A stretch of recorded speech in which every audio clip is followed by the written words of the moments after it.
बड़ी खबर आ रही हाथरस से, जहां बारिश के दौरान जल भराव की समस्या से स्थायी समाधान को लेकर जिला प्रशासन एक्शन मोड में नजर आए। जिलाधिकारी अतुल वत्सल ने शहर के प्रमुख जल निकासी स्थलों का निरीक्षण किया और अधिकारियों को तत्काल प्रभाव से कई अहम निर्देश दिए।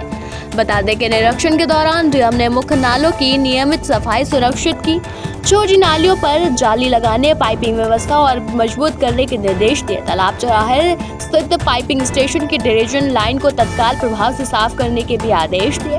वहीं आवास विकास कॉलोनी में क्षतिग्रस्त पुलिया की मरम्मत, नालों में फंसे कूड़े को हटाने और स्टेट बैंक कॉलोनी में जरूरत पड़ने पर अतिरिक्त पंप स्टेट लगाने के भी निर्देश जारी किए गए। डीएम अतुल वत्सल ने साफ कहा कि शहर की स्वच्छता और जल निकासी व्यवस्था किसी भी तरह की लापरवाही बर्दाश्त नहीं की जाएगी। उन्होंने भी व्यवस्थाओं की लगातार निगरानी की और समयबद्ध कार्रवाई करने के निर्देश अधिकारियों को दिए। तो आइए सुनते हैं क्या कहना है जिलाधिकारी का।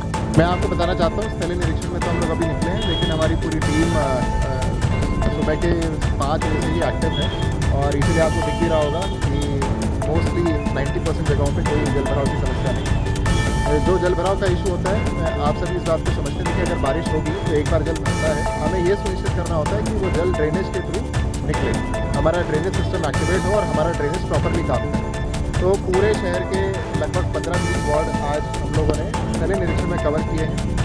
जो मेरी मेन ड्रेन्स है, एक तो जैसे जो माया टॉकीज के सामने वाली ड्रेन है, उसमें पानी बिल्कुल चलते हुए पाया गया है, बहाव भी ठीक था उसमें। और उसके बाद फिर हम लोग यहाँ पे तालाब चौराहे के ऊपर आए थे। तालाब चौराहे पे आप जानते हैं कि वो पंप आउट करना पड़ता है हम लोग को पानी, पंजाबी बाज़ार है वहाँ पानी भर जाता है।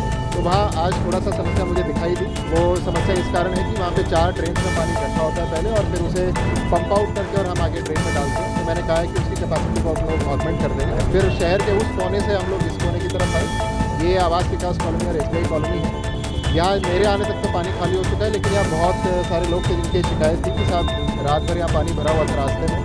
तो रात 6 बजे की भी मैंने फ़ोटोज़ देखी है, 5 बजे की मैंने वीडियोज़ भी देखी है। उसके अंदर हम लोग पंप लगा के ही इस जगह का पानी पंप आउट करते हैं। मेरे पीछे आप लोग देख सकते हैं रोड का लेवल ऊँचा हो गया है, तो मेन रोड है और इनकी जो अंदर गली जाती है वो नीचे है, जिस कारण से यहाँ पानी भरता है। पानी यहाँ पे भरेगा, लेकिन हमारा दायित्व ये है कि उस भरे हुए पानी को हम लोग पंप आउट करके और मेन ड्रेन की तरफ ले जाएँ।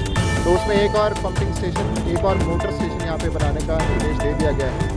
सभी जगह सफाई कर्मी एक्टिव हैं, काम ठीक हो रहा है। मैंने यही कहा है कि जितना आपका सूखा जो ऐसा कचरा होता है, जो फ्लोटिंग कचरा जिसको हम लोग कहते हैं, वो समय से निकलना चाहिए। और ये पिछले 10-20 दिन की मेहनत है कि देखिए पूरी रात बारिश हुई है। इनफैक्ट शाम से ही बारिश प्रारंभ हो गई थी, लेकिन अभी हम लोग 11-12 बजे यहाँ खड़े हैं और मोस्टली शहर का पानी निकल चुका है। 3 मोहल्ले मुझे ऐसे मिले हैं जहाँ पे पानी खड़ा है। मैंने कहा है कि उनकी कैपेसिटी को हम लोग ऑगमेंट करें और एक मुझे ट्रेन मिली है जिसको कवर किया गया है, तो उसको ओपन ट्रेन के रूप में हमें कन्वर्ट करना होगा, तो उसके हम लोग थोड़ा प्रयास करें।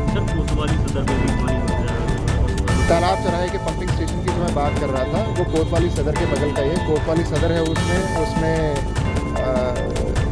ये CMO ऑफिस भी वहीं पे है। वो जो पंजाबी बाग जिसके बारे में रोड पे जिसपे महिलाओं का जो सामान मिलता है, महिला मार्केट जिसे हम कहते हैं, वो भी वहीं पे है। और फिर एक जो तालाब चौराहा है वो वहीं पे। 4 ड्रेन्स वहाँ पे आके इकट्ठा होती, कन्वर्ज करती है और फिर उसको निकाल के पंप आउट करके हम लोग आगे वाली ड्रेन में डालते हैं। तो उस पंपिंग स्टेशन पे भी हम लोग गए थे। उसमें अभी फ़िलहाल तो एक ही पंप चल रहा था, लेकिन पंप की कमी नहीं है, वो पानी धीरे धीरे वहाँ पे आ रहा है। तो उसको सफाई करने के लिए और कैसे वो रुका हुआ है उसको देखने के लिए मैंने बोला।